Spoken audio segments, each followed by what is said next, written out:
Welcome to Reading with Dad, where stories bring us together. Winter Story, a Brambly Hedge book by Jill Barklam. It was the middle of winter. The sun had just set, and it was very, very cold.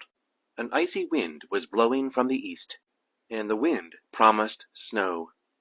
Deep in the dark roots of Brambly Hedge, tiny lights appeared as lamps were lit in the windows. More little lights could be seen leaving the store stump, moving hastily along the hedgerow, and disappearing into holes hidden in the twisty roots. The mice had smelled snow in the air, and were all hurrying home to a nice hot supper by the fire. Mr. Apple, warden of the store stump, was the last to leave for home. By the time he reached Crab Apple Cottage, the first flakes were beginning to fall. "Is that you, dear?" called Mrs. Apple as he let himself in through the front door. Delicious smells wafted down from the kitchen. Mrs. Apple had spent the afternoon baking pies, cakes, and puddings for the cold days to come. She drew 2 armchairs up to the fire and brought in their supper on a tray. There was a lot of noise coming from the hornbeam tree next door. The Toadflax children had never seen snow before. "It's snowing! It really is snowing!" squeaked the 2 boys, Wilfred and Teasel. They chased their sisters, Clover and Catkin, round the kitchen, with pawfuls of snow scooped from the window-sill. "Supper time!" called Mrs. Toadflax firmly, ladling hot chestnut soup into 4 small bowls. After supper the children were sent off to bed, but they were far too excited to sleep. As soon as the grown-ups were safely occupied downstairs, they climbed out of their bunk beds to watch the snowflakes falling past the window. "Tobogganing tomorrow," said Wilfred. "Snow pancakes for tea," said Clover. "We'll make a snow mouse," said Catkin. "And I'll knock it down," said Teasel, pushing the girls off their chair. Next morning, the mice along the hedgerow woke to find their windows half blocked by snow. Mrs. Apple had to stand on tiptoes on the kitchen table to see out, and what a sight met her eyes! The fields were covered with a thick white blanket of snow, and all the paths and plants had disappeared beneath it. When the Toadflax family went down to breakfast, they found the kitchen dark and still. Mrs. Toadflax put fresh wood on the fire and set Clover to work with the toasting fork. Soon they were all sitting round the table, eating hot buttered toast, drinking blackberry leaf tea, and making plans for the day ahead. The snow was thicker than the mice had expected. All the downstairs windows along the hedgerow were covered with snow, and many of the upper ones, too, were hidden in deep drifts. The mice leaned out of their bedroom windows to wave and call to their friends. "Enough for a snowball, wouldn't you say?" called Mr. Toadflax to Mrs. Apple. "A snowball?" echoed the little mice, gleefully. Every family along the hedgerow kept shovels, maps, and ropes in a special cupboard by the front door, and after breakfast the mice dug tunnels from tree to tree, linking them all to the store stump. Teasel and Wilfred were sent down to help, but they soon found that it was much more fun to throw snow at each other, and so were sent home again. Lord Woodmouse dug his way through to old Mrs. Eyebright and helped her to light a fire. "I haven't seen snow like this since I was young," she sighed. "The last snowball was held in the year Mr. Eyebright and I were married. I'm the only one left who can remember it now." When the tunnels were finished, all the mice gathered noisily in the store stump hall. Mrs. Apple took some seed cake from the cupboard and prepared a jug of acorn coffee. The mice helped themselves, and gathered round Mr. Apple, who held up a paw for silence. "Lord Woodmouse and I have agreed," he said when they were quiet, "that we should follow in the tradition of our forefathers."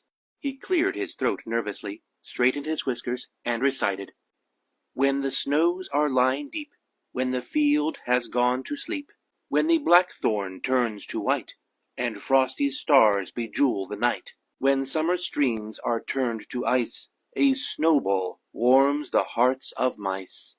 Friends, I declare that a snowball will take place at dusk tonight in the ice hall."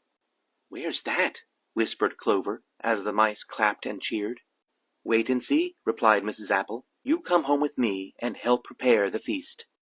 There was a deep drift of snow banked against the store stump, and the elder mice, after discussion, declared it to be just right for the ice hall. Mr. Apple dug the first tunnel to check that the snow was firm. "It's perfect," he called back from the middle of the drift. The mice picked up their shovels, and the digging began. The snow was dug from inside the drift, piled into carts, and taken down to the stream.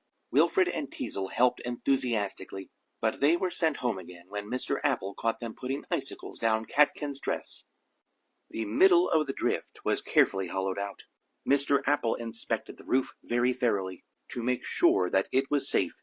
"Safe as the store stump," he declared. All the kitchens along Brambly Hedge were warm and busy. Hot soups, punches, and puddings bubbled, and in the ovens pies browned and sizzled. Clover and Catkin helped Mrs. Apple string crab apples to roast over the fire. The boys had to sit and watch because they ate too many.